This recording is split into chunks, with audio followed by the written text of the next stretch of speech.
এদেরকে আমি একটা মেসেজ দিতে চাই। আমাদের এমপি মহোদয়রা আমরা সংসদে বলি যে আমাদের এখানে ইন্ডাস্ট্রি দরকার, আমাদের এখানে এই জিনিস দরকার, কোল্ড স্টোরেজ দরকার, শিল্প দরকার।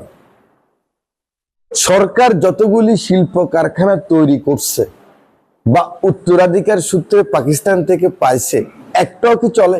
প্রফিটেবল ছিল গত 17, 18, 20 বছর, ওগুলি সব শেষ হয়ে গেছে। ব্যবসা, আমি খুব বড় ব্যবসায়ী না, কিন্তু ব্যবসা আমি বুঝি, কারণ আমার জীবন শুরু হয়েছে এই ব্যবসার মাধ্যমে। আমি অল্প কদিন শিক্ষকতা করেছি, তারপরে বিজনেস। আপনি কাউকে বলতে হবে না।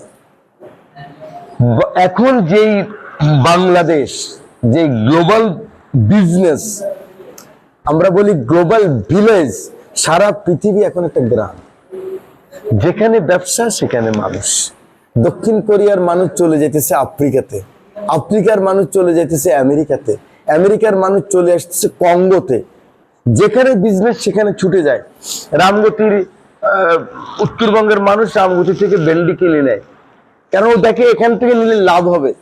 তরমুজ কিনে নেয়, ভোলা থেকে তরমুজ কিনে ঢাকাতে নেয়। আপনার এখানে তখনই ইন্ডাস্ট্রি হবে যখন ইন্ডাস্ট্রি ফিজিবল হবে, লাভ হইতে হবে। তো একটা ইন্ডাস্ট্রি করবে একজনে, তার লাভ হইতে হবে না? তো এটা আমরা সংসদ সদস্যের আগের মতো আমরা বলতে থাকি আমাদের ওখানে শিল্প দেন, মাননীয় শিল্পমন্ত্রী শিল্প স্থাপন করেন।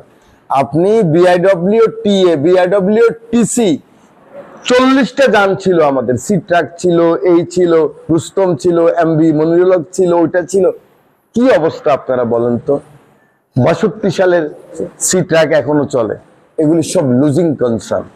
অতএব সি ট্রাক এখানে আনবে, কোনো ফিজিবিলিটি হবে না। আপনি এই ট্যাক্সের টাকা, এগুলি আজকে যে বাচ্চা জন্মগ্রহণ করবে তার, এটা আমরা বুঝি না বলে নাগরিকরা মনে করে সরকারের টাকা, অসুবিধা কি? আর সরকারের টাকা তো আমাদের টাকা। এই যে আওয়ামী লীগ এখন মাসে আমরা $500 বিলিয়ন ঋণ শোধ করতে হয়। $500 বিলিয়ন এক সরকার করে গেছে। আমি যদি বলি আমি দেব না, তাহলে হবে নাকি? দিতে হবে। কিন্তু তো অতএব এই ঋণ আর বাড়ানো যাবে না, এই সিট্রাক চলবে না এখানে।